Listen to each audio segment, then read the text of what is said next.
Cornyn. Thank you, Mr. Attorney General. Would you agree with me that given the gravity of these national security leaks, that it's important that the investigation be nonpartisan and independent? Nonpartisan, independent, sure, and we can do that with the people who I've appointed. Well, these people report to you, correct? They report to me as the past people who were in the similar situations reported to whoever the sitting Attorney General was. If this were a special counsel in the past, for example, specifically the Valerie Plame case, Acting Attorney General Comey delegated all investigative authority of the Attorney General to the special counsel, and it operated independent of the supervision or control of any officer at the Department of Justice. Isn't that correct? That's correct. Jim's a good friend. Mr. Comey was a good Deputy Attorney General. I don't know why he did that, but the regulations that are in place make very clear that somebody appointed pursuant to those regulations is supposed to act within the chain and follow Justice Department rules. It is in contrast to the Independent Counsel Act that was let to expire, I guess, towards the end of the Clinton administration. You hired Mr. Manchin first as Assistant U.S. Attorney in 1997, correct? I'm not sure of the date, but I did hire him as an Assistant U.S. Attorney here in Washington, D.C. And would it surprise you to know that he is a political contributor to President Obama's campaign and indeed served as a volunteer in Obama for America and assisted in the vetting of potential vice presidential candidates? I am confident that he has the ability, the capacity to investigate this case in a nonpartisan, independent, thorough, and aggressive way. Well, I would suggest the question that raises by your answer is whether you have the independence and ability to conduct the investigation if, in fact, all of this comes back through you and given your track record. I just want to go over. Well, my track record, I think, is consistent. I didn't ask you a question. Well, no, you made it. I will give you a chance to respond in a moment. My record, I think I'll stand on, and I have shown a capacity to investigate people within this administration. We have brought leak cases. Let's focus on those. We have brought cases against people. Let's not filibuster the time. Let me talk about your record. You misled Congress in February 2011 and claimed that there never had been a gun walking program and then had to retract that in November 2011. You misled Representative Issa in May 2011, saying you did not learn about the Fast and Furious program until the spring of 2011. And then you had to admit to Senator Grassley that you learned about those tactics in January of 2011. You claimed in a press conference in September 2011 you had no knowledge of the Fast and Furious gun walking program, while it's clear that your inner circle, your high-level Department of Justice employees received briefings and memos on Fast and Furious gun walking, including Lanny Brewer, Deputy AG Grindler, and others in early 2010.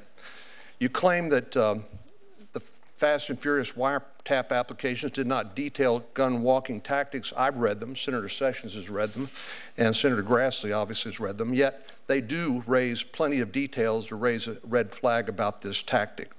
You have defied the lawful and legitimate oversight responsibilities of the House of Representatives and of the Senate. You've resisted producing documents. You've produced about 7,600 documents out of a pool of at least 80,000 documents that would be responsive. And you failed to respond to my letter of August 2011 where I asked you about gun walking tactics that occurred in my state. So 16 months after Fast and Furious was uncovered and Brian Terry lost his life in the service to his country at the hands of a drug cartel member who shot him using a weapon that was allowed to walk under this program, there has been zero accountability at the Department of Justice. You won't appoint a special prosecutor in the face of a potential conflict of interest. You won't tell the truth about what you know and when you knew it on Fast and Furious.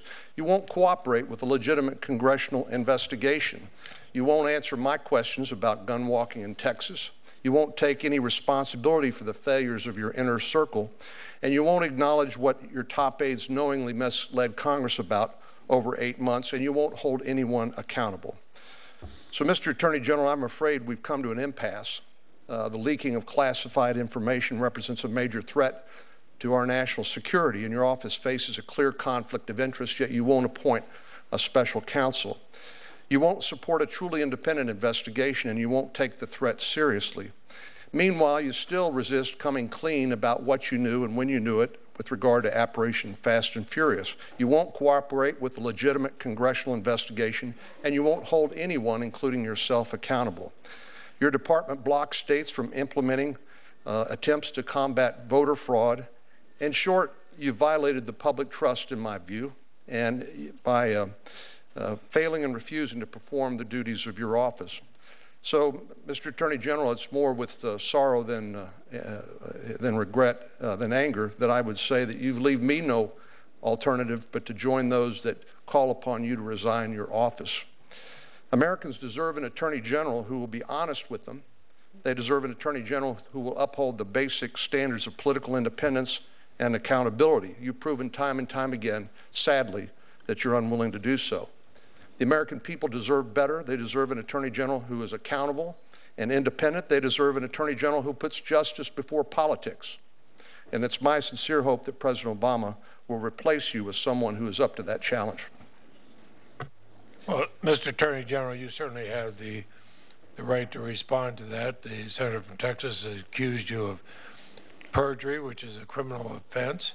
I realize that I remember his strong support of one of your predecessors, Attorney General Gonzalez. I had a different view of that. I felt that you were a more appropriate person to be Attorney General, so feel free to respond. Yeah, with all due respect, Senator, there's so much that's factually wrong with the premises that you started your statement with. It's almost breathtaking in its inaccuracy. So, I'll simply leave it at that. We want to talk about Fast and Furious. This is, I guess, what, the 9th time? This is now the 9th time that I have answered questions before a congressional committee about Fast and Furious. If you want to talk about Fast and Furious, I'm the Attorney General that put an end to the misguided tactics that were used in Fast and Furious. An Attorney General who I suppose you would hold in higher regard was briefed on these kinds of tactics in an operation called Wide Receiver and did nothing to stop them. Nothing. 300 guns at least walked in that instance. I'm also the Attorney General who called on an Inspector General to look into this matter, to investigate this matter.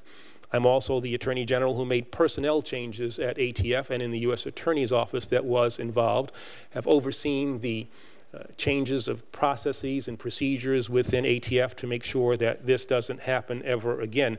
So I don't have any intention of resigning. I heard the White House press officer say yesterday that the president has absolute confidence in me. I don't have any reason to believe that that, in fact, is not the case. And in terms of what it is that we have turned over to Congress in this regard, I think let's put something on the record here. We have collected data from 200, and this is with regard to Fast and Furious. You guys want to keep talking about it. We've collected data from 240 custodians.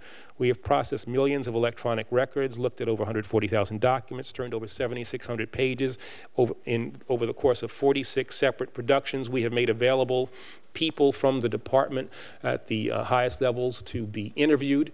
And I've also indicated, I guess, earlier in my testimony, to the extent that all of that is not enough to satisfy the concerns that have been raised in the House committee, I am willing to sit down and talk about the provision of more materials.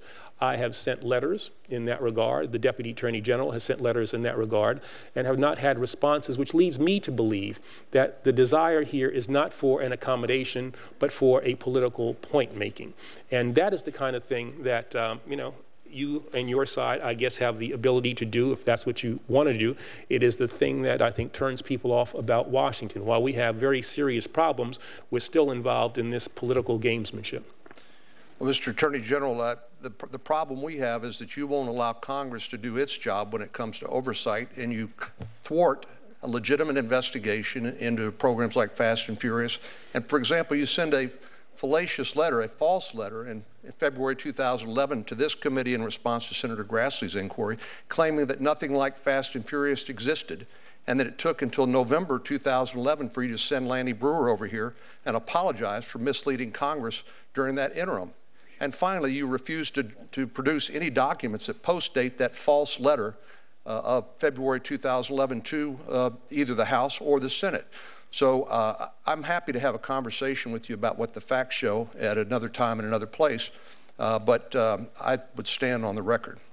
Well, with regard to that letter, let's talk on that. Let's talk about that. What I made available, I wasn't involved in the creation of the February 4th letter, but what I made the decision as Attorney General to do was to make available, and we did make available, all the deliberative material that went into the creation of that letter, which is unheard of. Deliberative material, which is something that the Justice Departments always try to protect. We made that available. And as I said, and I will say yet again, to the extent that there are issues that remain unresolved, materials that people want to get, I'm willing to inject myself into the process to listen to those requests and to make available things that to date we have not decided would be appropriate. As I said, I want to avoid this constitutional crisis. I will not, however, compromise the integrity of ongoing prosecutions or put at risk witnesses or people who we are working with. But aside from those two concerns, I am willing to work with Congress in this regard. I would just say stonewalling Congress is not a constitutional crisis. Fairness to the others, we should